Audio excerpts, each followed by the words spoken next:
Sunday suspense, শুধুমাত্র মির্চিলে। Sunday suspense ক্লাসিক্সে আজ শুনবেন লীলা মজুমদারের লেখা দুটি গল্প, আহিরি টোলার বাড়ি এবং পেনেটিতে। শুরু হচ্ছে প্রথম গল্প, আহিরি টোলার বাড়ি। সানডে সাসপেন্সে এই গল্পটি প্রথম সম্প্রচারিত হয় 14 জুন 2015 সালে। বাংলা সাহিত্যের রোমাঞ্চকর কিছু গল্প দিয়ে সাজানো আমাদের এই বিশেষ নিবেদন সানডে সাসপেন্স। আজ আপনার জন্য লীলা মজুমদারের লেখা ছোট গল্প আহিরি টোলার বাড়ি। লীলা মজুমদারের জন্ম 26শে ফেব্রুয়ারি 1908 সালে কলকাতায়, জ্যাঠামশাই উপেন্দ্র কিশোর রায়চৌধুরীর বাড়িতে। শিলং পাহাড়ে শৈশব কাটানোর পর 1920 সালে তিনি কলকাতায় ফিরে আসেন। তিনি বরাবর মেধাবী ছাত্রী ছিলেন এবং বিএ ও এমএ পরীক্ষায় প্রথম শ্রেণীতে প্রথম স্থান অধিকার করেন। সাহিত্য চর্চার পাশাপাশি কিছুদিন বেতার প্রযোজনাও করেন তিনি। তাঁর লেখা উপন্যাসের মধ্যে উল্লেখযোগ্য প্রদীপিসির বর্মী বাক্স, হলদে পাখির পালক, বক বদ পালা। এছাড়াও তিনি সন্দেশ পত্রিকার যুগ্ম সম্পাদক ছিলেন বেশ কিছুদিন। রবীন্দ্র পুরস্কার, আনন্দ পুরস্কার, লীলা পুরস্কার, ভারতীয় শিশু সাহিত্য পুরস্কার ইত্যাদি নানা পুরস্কারে সম্মানিত হন তিনি। শুরু হচ্ছে আহিরি টোলার বাড়ি।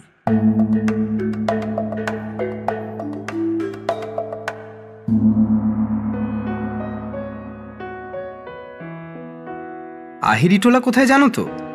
সেখানে গঙ্গার ধারে আমার পূর্বপুরুষদের একটা মস্ত বাড়ি আছে। সেখানে কেউ থাকে না। দরজা জানলা ঝুলে রয়েছে, ছাদ দিয়ে জল পড়ে, দেয়ালে সব ইট বেরিয়ে পড়েছে। শুধু ইঁদুর বাদুড়ের বাস, আর সব জায়গায় একটা সোঁদা সোঁদা গন্ধ। বাড়িটা আমার বাবার ঠাকুরদা কোম্পানির আমলে তৈরি করেছিলেন। কলকাতা শহর তখন সবে তৈরি হচ্ছে। দিব্যি চকমেলানো দোমহলা বাড়ি, দেয়ালে সব জং ধরে যাওয়া চিত্রটিত্র করা বিরাট পাথরের সিঁড়ি। টাকারও তাদের অভাব ছিল না, কি সব চোরা কারবার চলত। তখনকার দিনে অত আইন আদালতের হাঙ্গামা ছিল না। মোট কথা, বাবার ঠাকুরদা ভয়ঙ্কর ধনী লোক ছিলেন। প্রকাণ্ড জুড়ি গাড়ি ছিল, তাতে 4টে কালো কুচকুচে ঘোড়া জোড়া হতো। বাড়ির পিছন দিকে বিশাল আস্তাবল ছিল। সেসব কবে বিক্রি হয়ে গেছে। তার জায়গায় 3 তলা সব বাড়ি হয়ে সেগুলো পর্যন্ত ভেঙে চুরে যাচ্ছে। সেবার প্রিটেস্টে অঙ্কে 15 পেলাম। তাই নিয়ে বাড়ি ময়ে সে যে কিরকম হইচই লেগে গেল, সে না দেখলে বিশ্বাস হয় না। বাবা পর্যন্ত এমন কাণ্ড আরম্ভ করলেন যে শেষ অবধি বাড়ি ছাড়তে বাধ্য হলাম। কাউকে কিচ্ছু না বলে সন্ধেবেলায় কয়েকটা কাপড় জামার পুঁটলি কাঁধে নিয়ে ঘড়ি কিনবার জমানো টাকাগুলো পকেটে পুরে একেবারে সোজা আহিরি টোলার বাড়িতে গিয়ে উঠলাম। সেখানে আলো টালো নেই। রাস্তার আলো এসে যা একটু ভাঙা দরজা জানলা দিয়ে ঢুকছে, অদ্ভুত সব ছায়া পড়েছে। সামনের দরজায় তালা মারা, কিন্তু জানলায় শিক নোনা ধরে ভেঙে গেছে। ঢুকতে কোনো অসুবিধেই হলো না। একটু যে ভয় করছিল না তাও নয়, আর কত রকম শেডের যে অন্ধকার হয় তাই দেখে অবাক হয়ে যাচ্ছিলাম। খিদেও পেয়েছে প্রচুর, আবার রাগও হয়েছে। নিচের তলাটা কেমন যেন ঘুপসিপানা। উঁটলি বগলে ধুলো মাখা সিঁড়ি দিয়ে দুমদুম করে উপরতলায় উঠে যাচ্ছি। এমন সময় সিঁড়ির ঠিক উপর থেকে কে বলল, তোদের জ্বালাতে কি সন্ধ্যেবেলায় হাত মুখ ধুয়ে আলবোলাটা নিয়েও একটু চুপ করে বসা যাবে না? সারাদিন ধরে শুধু দাও দাও দাও দাও, এটা নেই ওটা নেই, এটা চাই ওটা চাই, এবার একটু খান্তি দে। ভুর ভুর করে নাকে একটা ধূপ ধুনোর সঙ্গে গোলাপ জল আর ভালো তামাকের গন্ধ এলো। চেয়ে দেখি তারার আলোতে সিঁড়ির ওপর একজন বুড়ো লোক দাঁড়িয়ে রয়েছেন। ভুস্কো রঙের লম্বা জোব্বা পরনে, পায়ে সাদা নাগরাই জুতো, মাথায় ভুস্কো একটা ছোট্ট সাদা টুপি, আর ডান হাতে বকবার আঙুলে একটা মস্ত সবুজ পাথরের আংটি। যেমন সিঁড়ির উপরের ধাপে এসে উঠেছি, আশ্চর্য হয়ে বললেন, তোকে তো আগে দেখিনি, তুই এখানে কেন এসেছিস? কি চাস? খিদে পেটটা খালি খালি লাগছিল। বললাম, কেন আসবো না? এটা আমার বাবার ঠাকুরদাদার বাড়ি। হ্যাঁ। ভীষণ চমকিয়ে গিয়ে লোকটা কাছে এসে আমার কাঁধে একটা হাত রেখে জিজ্ঞাসা করলেন, তোমার বাবার নাম কি? তোমার ঠাকুরদার নাম কি? নাম শুনে খানিকক্ষণ চুপ করে রইলেন। কোথাও জনমানুষ নেই, চারিদিকে অন্ধকার। রেলিংয়ের কাছে গিয়ে বুড়ো হাঁক দিলেন, পরদেশি আমিন, বলি কাজের সময় গেলি কোথায়? আলো দিবি না? নিচের তলার অন্ধকার থেকে অস্পষ্ট একটা সাড়া এলো, যাই বাবু, আসতেছি। তারপর লম্বা একটা কাচের ঢাকনি পরানো সেজ হাতে, কুচকুচে কালো, টিকটিকে লম্বা, গোলাপি গেঞ্জি, মিহি ধুতি আর গলায় সোনার মাদুর পরা একটা লোক সিঁড়ি দিয়ে উঠে এলো। ছিলি কোথায় হতবাগা? বাড়িতে লোক এলে দেখতে পাস না? যে কথা, বারবারি তালায় হা পাকড়াইটা একবার দেখে এলুম। আমার দিকে ফিরে বলল, যাবে না খোকা বাবু হা পাকড়াইতে? কেমন সব সঙ্গ বেনিয়েছে, গান বাজনা হতেছে। বুড়ো বললে, চুপ! ওসব ছেলে মানুষের জায়গা নয়। এসো দাদা, তুমি আমার সঙ্গে এসো। সামনের ঘরে গেলাম। মেঝেতে লাল গালচে পাতা, মস্ত নিচু তক্তপোষে হলদে মখমলের চাদর বিছানো। এক কোনায় গোঁপ ঝোলা চুড়িদার পাঞ্জাবি গায়ে কানে মাকড়ি একজন লোক দাঁড়িয়ে। তাকে বললেন, যাও এখন। বলছি তো 10 টাকা চাঁদা আর 5 ভরি আতর দেবো তোমার বারোয়ারি পুজোর জন্য। এখন কেটে বড়। লোকটি চলে গেলে আমাকে তক্তপোষে বসিয়ে পুঁটলির দিকে চেয়ে বললেন, ওতে কি পালিয়ে এসেছো নাকি? কেন? বলতে হলো সব কথা। খানিকটা ভেবে হঠাৎ বিরক্ত হয়ে বললেন, 15 পেয়েছিস? হতভাগা, তোর লজ্জা করে না? অঙ্ক হয় না কেন? শুভঙ্করই পড়িস না? মুখ অমন পাংশু বানা কেন? খেয়েছিস? হ্যাঁ, খাসনি এখনো? পরদেশি, যা দেখিনি পচ্চুকে বলগে যা।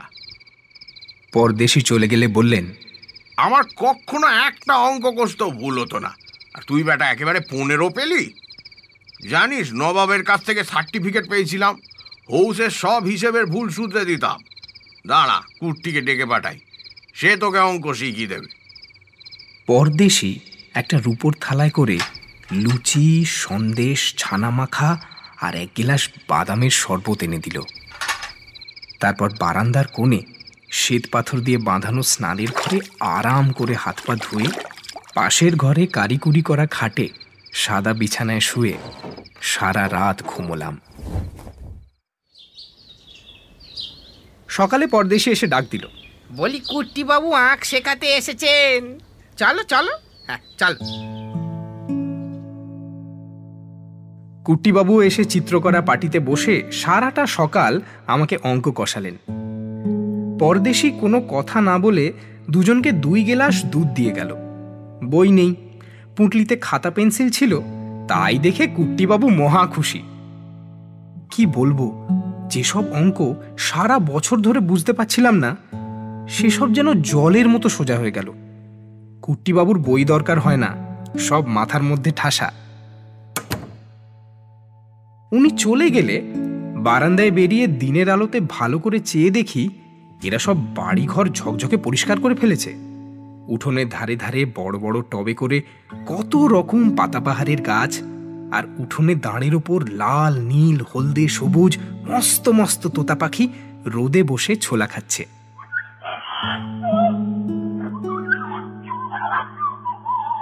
দেয়ালে ঠেস দিয়ে পরদেশি মুচকি মুচকি হাসছে।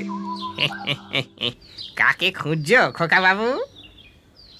বুড়ো লোকটির খোঁজ করলাম। কি নাম তার? পরদেশি, বড্ড ভালো লোক।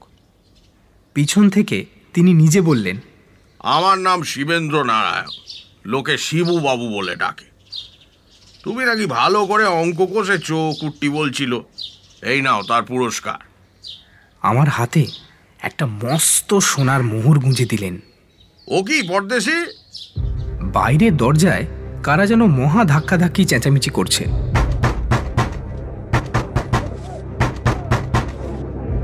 ঠংরা নয় তো পরদেশি? আমি বললাম, এই রে, তবে নিশ্চয়ই বাবা এসেছেন আমাকে খুঁজতে।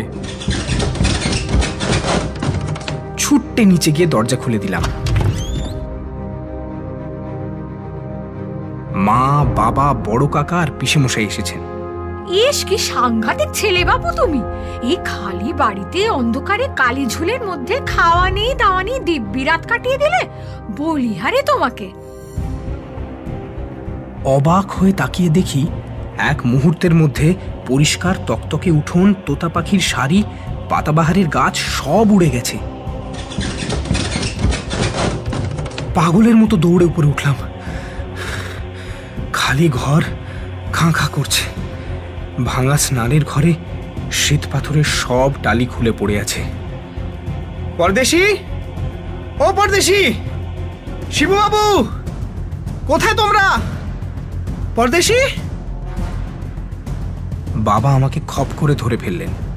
জানিস না শিবুবাবু আমার ঠাকুরদা, পরদেশি তার খাস খানসামা। আস্তে আস্তে আমার হাতের মুঠোর মধ্যে মোহরটাকে পকেটে পুরে বললাম, চলো, টেস্টে আমি অঙ্কে এবার ভালো নম্বর পাবো, দেখো। কাউকে কিছু বলতে পারলাম না। আমি ঠিক করেছি বড় হয়ে টাকা পয়সা রোজগার করে আহিরিটোলার বাড়িটা সারিয়ে সুরিয়ে সেখানেই থাকবো। গঙ্গাটাও বেশ সামনে আছে। শুনলেন আহিরিটোলার বাড়ি। এবার শুনবেন পেনেটিতে।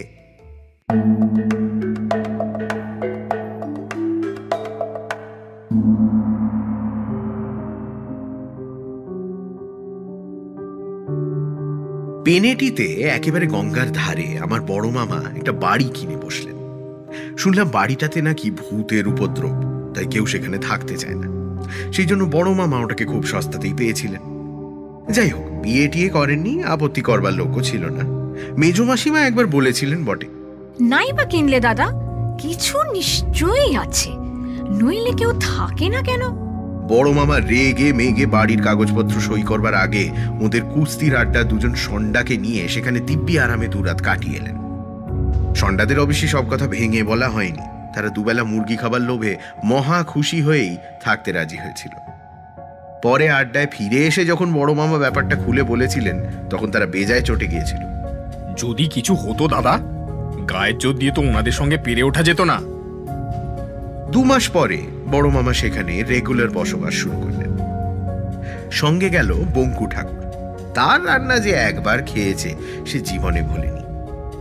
আর গেল নটবর বেয়ারা, তার 44 ইঞ্চি বুকের ছাতি, রোজ সকালে বিকেলে আধ ঘন্টা করে 2 আধমনি মুগুর ভাঁজে। আর ঝগড়ু জমাদার, সে 4-5 বার জেল খেটে এসেছে গুন্ডামি টুন্ডামির জন্য। এরা কেউ শুধু ভূত কেন, ভগবানেও বিশ্বাস করে না। আমরা বরানগরে ছিলাম, আমি ক্লাস 9-এ পড়ছি। এমন সময় বাবা পাটনা বদলি হয়ে গেলেন, আর আমার স্কুল নিয়েই হলো মহা মুশকিল। বড় মামা তাই শুনে বললেন, কোচ পরোয়া নেই, আমার কাছে পাঠিয়ে দাও, এমন কিছু দূরত্ব পড়বে না। বেটা বঙ্কুর রান্না খাবে, আর আমিও আমার নতুন কবিতাগুলো শোনাবার লোক পাবো। বঙ্কুরা তো আজকাল আর শুনতে চায় না। ভালোই হলো। শেষ পর্যন্ত তাই ঠিক হলো। মারা যেদিন সকালে পাটনা চলে গেলেন, আমার জিনিসপত্র বড় মামার ওখানে পাঠিয়ে দেওয়া হলো, আর আমিও সারাদিন স্কুল করে বিকেলে গিয়ে সেখানে হাজির হলাম। মনটা তেমন ভালো ছিল না। মারাও চলে গেছেন, আবার আমাদের ক্লাসের যোগু আর ভুটে বলে 2 কাঁপতেন কিছুদিন থেকে এমনি বাড়াবাড়ি শুরু করেছিল যে স্কুলে টেকা দায় হয়ে উঠেছিল। আগে ওরাই আমার বেস্ট ফ্রেন্ড ছিল, কিন্তু পুজোর ছুটির সময় সামান্য একটা ব্যাপার নিয়ে ওরা এমন ছোট লোকের মতো ব্যবহার আরম্ভ করেছিল যে ওদের সঙ্গে সম্পর্ক বন্ধ করতে বাধ্য হয়েছিল। এখন ওরাই হলেন ফুটবলের ক্যাপ্টেন, ক্লাবের সেক্রেটারি। সেদিনও ওদের সঙ্গে বেশ একটা কথা কাটাকাটি হয়ে গেছে, সে আবার অঙ্ক ক্লাসে। আমার একার দোষ নয়, কিন্তু ধরা পড়ে বকুনি খেলাম আমি। ওরা দেখলাম খাতার আড়ালে ফ্যাঁচ ফ্যাঁচ করে হাসছে। বাড়ি এসেও মনটা একটু খারাপই ছিল। একেবারে জলের মধ্যে থেকে ঘাটের সিঁড়ি উঠে গেছে বারান্দা পর্যন্ত। বিশাল বিশাল ঘর, ঝগড়ু আর নটবর তকতকে করে রেখেছে। প্রায় সবগুলোই খালি, শুধু নিচের তলায় বসবার ও খাবার ঘরে আর দোতলায় দুটো শোবার ঘরে বড় মামা কয়েকটা দরকারি আসবাব কিনে সাজিয়েছেন। কেউ কোথাও নেই, বড় বাবাও কোথাও বেরিয়ে গেছে। নিচে থেকে বঙ্কুর রান্না লুচি আলুর দম খেয়ে ওপরে গেলাম। বই রেখে আমার ঘরের সামনে চওড়া বারান্দা থেকে দেখি বাগানময় ঝোপঝাপ, আম গাছ, কাঁঠাল গাছও গোটা কত গাছে। গঙ্গার ধার দিয়ে জবা ফুলের গাছ দিয়ে আড়াল করা একটা সরু রাস্তা একেবারে নদীর কিনারা ঘেঁষে চলে গেছে। সেখানে 3 জন মাঝি গোছের লোক মাছ ধরার ছিপ সারাচ্ছে। একজন বুড়ো আর 2 জন আমার চেয়ে একটু বড় হবে, ওখানকারই লোক বোধ হয়। আমাকে দেখতে পেয়ে তারা নিজের থেকেই ডাকলো। দেখতে দেখতে বেশ ভাব জমে গেল। ওরা বলল পেছন দিকের পুকুরে আমাকে মাছ ধরা শেখাবে, আর শনিবার নদীতে জাল ফেলবে, নিশ্চয়ই যেন আসি। বুড়োর নাম শিবু, ছেলে দুটো ওর ভাইপো, সিজি আর গুজি। বেশ লোকগুলো, বাড়ির মধ্যে আসতো টাসতো না, চাকরদের এড়িয়ে চলত। কিন্তু আমার সঙ্গে খুব দরম মহরম হয়ে গেল। আমাকে সাপ কামড়ানোর ওষুধ, বিছুটি লাগার ওষুধ এইসব শিখিয়ে দিল। আমাদের বাগানেই পাওয়া যায়। মামা মাঝে মাঝে খুব রাত করে বাড়ি ফিরত, আর দোতলায় একা একা আমি তো ভয়ে কাঠ হয়ে শুয়ে থাকতাম।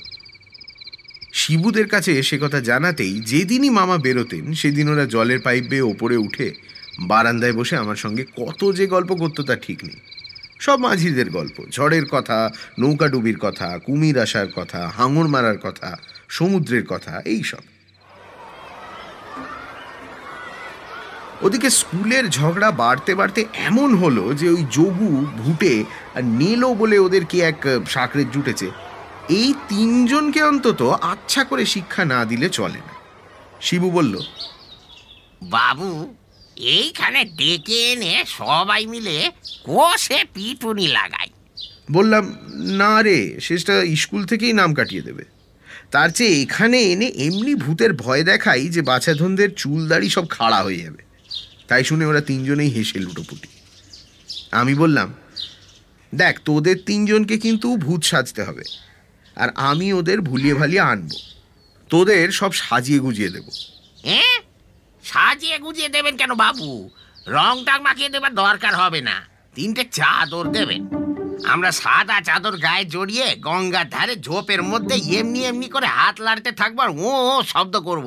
দেখবেন ওনাদের পিলে চমকে যাবে। ছেঁড়া চাদর 3টে দিয়ে দিলাম। সত্যি ওদের বুদ্ধির তারিফ না করে পারলাম না। ভালোই হবে, তাহলে আমাকে আর কেউ সন্দেহ করবে না। বাড়িটার একটা অপবাদ তো আছেই। শুক্রবার স্কুলে গিয়ে যোগু ভুটেদের সঙ্গে কথা বন্ধ করলাম। বাবা, ওদের রাগ দেখে কি। কি রে হতভাগা, ভারী লাট সাহেব হয়েছিস যে, কথা বলছিস না যে বড়? বললাম, মেয়েদের সঙ্গে আমি বড় একটা কথা বলি না, ব্যাচেলার মামার শিক্ষা। তারা তো রেগে কাঁই। এই মেয়েদের সঙ্গে মানে? মেয়েদের আবার কোথায় দেখলি? বললাম, যারা ভূতের ভয়ে আমার বাড়ি যায় না তাদের সঙ্গে মেয়েদের আর কি তফাৎ। যোগু রাগে ফোঁস ফোঁস করতে করতে বলল, এই খবরদার বলে দিচ্ছি, যা মুখে আসবে তাই বলবি না গুপে। 100 বার বল, তোমরা ভীতু কাপুরুষ মেয়ে মানুষ। যোগু আমাকে মারে আর কি, শুধু অঙ্কের মাস্টার মশাই এসে পড়লেন বলে বেঁচে গেলাম। স্কুল ছুটির সময় ভুটে পিছন থেকে এসে আমার কানে কানে বলল, সন্ধেবেলা 7টার সময় তোমাদের বাড়ির বাগানে না 8 ঘন্টা ধরে আমরা বেড়াবো। 8 ঘন্টা দেখি তোমাদের ভূতের দৌড় কতখানি, তা একবার দেখি। আমাদের চিনতে এখন তোমার ঢের বাকি আছে। আমি তো তাই চাই। শিবুরা আজকের কথাই বলে রেখেছিল। বাড়ি গিয়ে খেয়ে দিয়ে একটু এদিক ওদিক ঘুরলাম, ওদের দেখতে পেলাম না। একটু নার্ভাস লাগছিল, যদি ভুলে যায়। নদীর ধারে একটা ঝোপের পেছন থেকে গুজি ডেকে বলল, বাবু সব ঠিক আছে আমাদের। প্রায় সঙ্গে সঙ্গেই যোগু, ভুটে, নেলো 3 ক্যাপ্টেন এসে হাজির। বড় মামা বেরোচ্ছিলেন, ওদের দেখে আমাকে বললেন, বন্ধুদের কেষ্টনগরে মিষ্টি টিষ্টি দিস, সব একা একা খেয়ে ফেলিস না যেন। কথাটা যেন না বললেই হতো না, ওরা তো হেসেই গড়াগড়ি, যেন ভারী রসিকতা হল। বড় মামা গেলে খাওয়া দাওয়া সেরে বাগানে গেলাম। এক্ষুনি বাছারা টের পাবেন। চারিদিকে অন্ধকার হয়ে এসেছে। একটু একটু করে চাঁদের আলোতে সব যেন কিরকম ছায়া ছায়া দেখাচ্ছে। আমার গা ছমছম করছে। গল্প করতে করতে ওদের গঙ্গার ধারের সেই সরু রাস্তাটায় নিয়ে গেলাম। বাড়ি থেকে এই জায়গাটা আড়াল করা। পথের বাঁক ঘুরতেই আমার শুদ্ধ গায়ে কাঁটা দিল। ঝোপের পাশে 3টে সাদা মূর্তি, মাথা মুখ হাত সব ঢাকা। আমার হাত তুলে তুলে যেন ডাকছে। অদ্ভুত একটা শব্দ।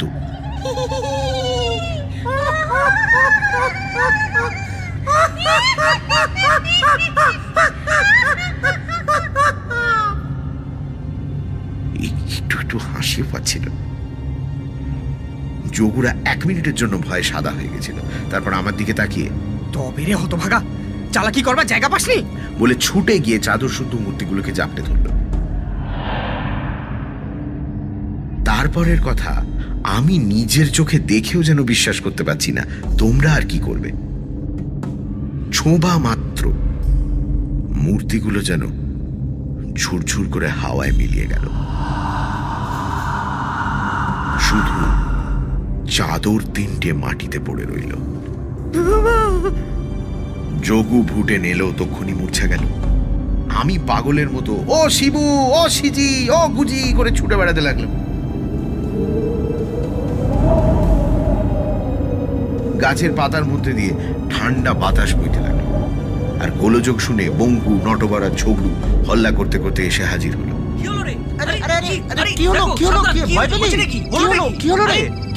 ওরা যোগুদের তুলে ঘরে নিয়ে গেল।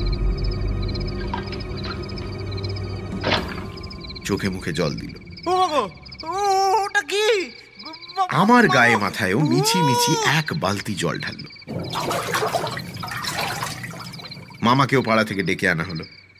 এসেই আমাকে কি বকুনি। বল লক্ষ্মী ছাড়া, চাদর নিয়ে গিয়েছিলি কেন? যত বলি শিবু সিজি গুজির কথা, কেউ বিশ্বাস করে না। তারা আবার কি? এতদিন আছি, কেউ তাদের কোনোদিন দেখেনি, শোনেনি, এ আবার কি কথা? আন তাহলে তাদের খুঁজে জানিয়ে। কিন্তু তাদের কি আর কখনো খুঁজে পাওয়া যায়? তারা তো আমার চোখের সামনে ঝুরঝুর করে কর্পূরের মতো উপে গেছে।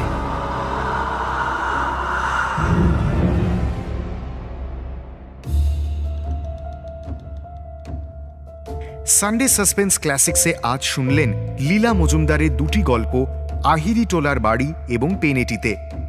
গল্প পাঠে মীর, সোমক, দীপ, ইন্দ্রাণী, পুষ্পল, অভিষেক। শব্দগ্রহণ রিচার্ড। আবহ সঙ্গীত ও স্পেশাল এফেক্টস দীপক রায়। প্রচার অলঙ্করণ জয়েন দ্য ডটস। পর্ব পরিচালনা অনির্বাণ ও অভিষেক। বিশেষ সহযোগিতায় লাবণ্য। গল্পের সূত্রধার মীর এবং অগ্নি। সমগ্র পরিকল্পনা ও পরিচালনায় ইন্দ্রাণী। Sunday suspense.